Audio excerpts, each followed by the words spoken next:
La seule différence qu'il y a entre ceux qui réussissent et ceux qui échouent, c'est la persévérance. Voilà, ceux qui réussissent, ils sont tombés plusieurs fois, ils ont échoué plusieurs fois avant d'être ceux qui sont aujourd'hui. Donc vraiment, considérez cet aspect des choses. Bonjour à tous et à toutes, j'espère que vous allez bien et que vous passez de merveilleuses festivités de fin d'année. En tout cas, je profite déjà pour vous souhaiter mes vœux les meilleurs. Merci de me suivre, merci pour tous vos encouragements. Je ne pouvais pas terminer cette année sans vous parler de la persévérance. Comment apprendre à nos enfants à être persévérants? Alors, pour tous ceux qui me suivent déjà, vous savez tous que cette page est consacrée à l'éducation des enfants. Je vous donne des conseils pour améliorer l'éducation de vos enfants. Mais le but principal, c'est surtout de faire de vos enfants des leaders de demain. Et on ne peut être un leader si on n'apprend pas à cultiver la persévérance. Alors, malheureusement, avec les réalités que nous vivons en Afrique, nous avons souvent du mal à cultiver la persévérance. Nous baissons très vite les bras. Pourquoi? Parce que nous nous disons que nous avons un mauvais gouvernement, nous avons des pays pauvres et très endettés, nous avons ceci, nous avons cela. Nous voyons toujours les difficultés et nous ne voyons pas les opportunités derrière les difficultés. Alors, premièrement, il faudrait croire aux capacités de votre enfant. Quand votre enfant vous dit qu'il est capable de faire quelque chose, ou qu'il peut faire quelque chose, ne le découragez pas. Croyez en ses capacités. Par exemple, si votre enfant a envie de faire des patins à roulettes, ne criez pas tout de suite au désarroi, à penser qu'il va se casser la tête ou le pied, mais que vous croyez en lui, ça sera toujours un gain pour lui concernant son estime de soi et tout. Deuxièmement, il faudrait apprendre à encourager l'enfant. Peu importe ses difficultés, peu importe ce qu'il fait, il faudrait apprendre à l'encourager. Apprendre à lui dire, tu es capable, tu peux le faire, ce n'est pas difficile.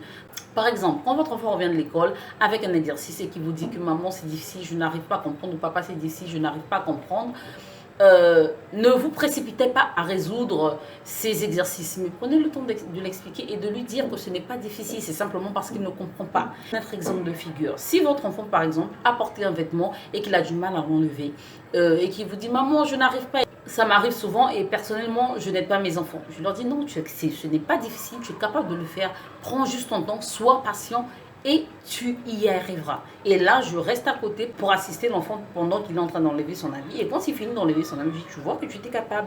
Tu vois que ce n'était pas difficile. Dans cette même optique, il ne faut pas trop le materner. Donc, quand il a la possibilité de faire les choses, ne faites pas les choses à sa place. Aussi, en cas d'échec, il ne faudrait pas dire à votre enfant « je te l'avais dit ». Pour revenir sur l'exemple des patins à roulettes, en apprenant à faire ses patins à roulettes, il tombe, il se casse le pied ou quoi que ce soit, vous lui dites « je te l'avais dit », c'est mauvais. Mauvais pour lui, ça ne va pas le pousser à persévérer. Ça va plutôt lui dire « ah, elle avait raison, je suis médiocre, je ne peux pas le faire ». Et ce sont des erreurs à ne pas faire. Donc même quand votre enfant échoue, dites-lui plutôt ce n'est pas grave, prochainement tu feras mieux. Une autre astuce que je vais vous donner, c'est d'apprendre à votre enfant à positiver. J'ai par exemple une astuce ici à la maison, c'est ce que j'appelle le credo. J'apprends à mes enfants à réciter des phrases positives pour leur bien-être. À dire je suis beau, je suis intelligent, je suis capable, je puis tout par celui qui me fortifie. Je suis fort, je suis humble, je suis... Voilà. Apprenez à votre enfant à être positif. Ça l'aidera quand il est face à une situation difficile, à persévérer, à se dire que ce n'est pas la fin, je peux le faire parce que ma mère m'a dit en son temps que je suis capable, que je peux le faire. Donc ne mettez pas des limites à vos enfants quand ils ont un amour pour quelque chose, quand ils veulent faire quelque chose, encouragez-les, dites-les les mots qu'il faut, placez bien vos mots pour le bien de vos enfants, car comme je le dis souvent, ce que vous répétez souvent à vos enfants, ça devient leur voix intérieure. Il y a en général à l'école ce phénomène de classement. Je ne l'apprécie pas souvent parce qu'on résume la réussite au rang. Être premier ne veut pas dire que tu vas réussir demain, que tu vas avoir le boulot des rêves parce que tu es premier. Non, il faudrait qu'on apprenne à changer la mentalité de nos enfants. Pas à les encourager à moins faire les choses, mais à les encourager à combler leurs lacunes. Ce comportement que nous avons, à les conditionner à être premiers en classe, c'est mal fait. Il faudrait vraiment, nous-mêmes, en tant que parents africains, que nous puissions changer de mentalité. Alors, l'inconvénient qu'il y a, c'est que nous les mettons en compétition avec tout le monde.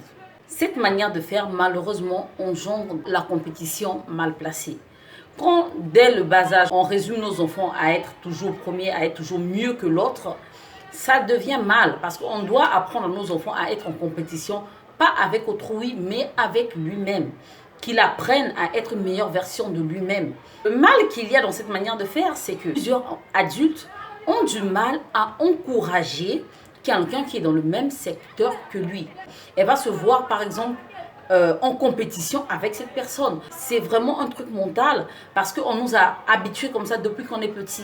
Et on devrait changer les choses. Si on veut apprendre à nos enfants à s'aimer, si on veut faire un monde meilleur, il faudrait qu'on apprenne ces choses à nos enfants. Chacun a son don, chacun a sa manière de faire les choses. Vous pouvez être tous dans le domaine, par exemple, de la mécanique, mais chacun a sa particularité, chacun a son unicité. Donc il faudrait développer cela dans la tête de nos enfants pour dire que tu es unique. Même si tu vends par exemple des chaussures et que ton voisin vend aussi des chaussures, ne baisse pas les bras. Il y a des clients destinés à ton voisin, il y a aussi des clients destinés à toi. Il faudrait vraiment qu'on cesse d'être en compétition pour rien. Quand tu échoues sur quelque chose, tu ne dis pas c'est à cause de un tel, c'est à cause de mon voisin, c'est à cause de mon père, c'est à cause de ma mère. Non, tu apprends de tes erreurs et tu t'armes pour mieux faire. Voilà ce que la persévérance apporte. Voilà ce que la persévérance nous permet de comprendre. Pour ne pas qu'il puisse se tromper de combat et développer des jalousies mal placées ou de l'envie mal placée. Quand vous développez la persévérance dans votre enfant, assurément, il sera un leader. La seule différence qu'il y a entre ceux qui réussissent et ceux qui échouent, c'est la persévérance. Voilà, ceux qui réussissent, ils sont tombés plusieurs fois, ils ont échoué plusieurs fois avant d'être ceux qui sont aujourd'hui. Donc vraiment, considérez cet aspect des choses. L'échec, ce n'est pas la fin d'une vie, non. L'échec, c'est une nécessité pour la réussite. Personne ne réussit sans passer par l'échec. Ne mettez pas dans la tête de votre enfant que l'échec est une fatalité. C'est une leçon qui lui permet d'apprendre de ses erreurs et de mieux faire et de se perfectionner. Voilà ce que j'avais à partager avec vous. Sur ce, je vous laisse. Je vous souhaite de passer d'excellentes fêtes de fin d'année. Tous mes vœux les meilleurs pour vos familles. Que l'Éternel vous garde, vous protège. À l'année prochaine. Portez-vous bien. Ciao.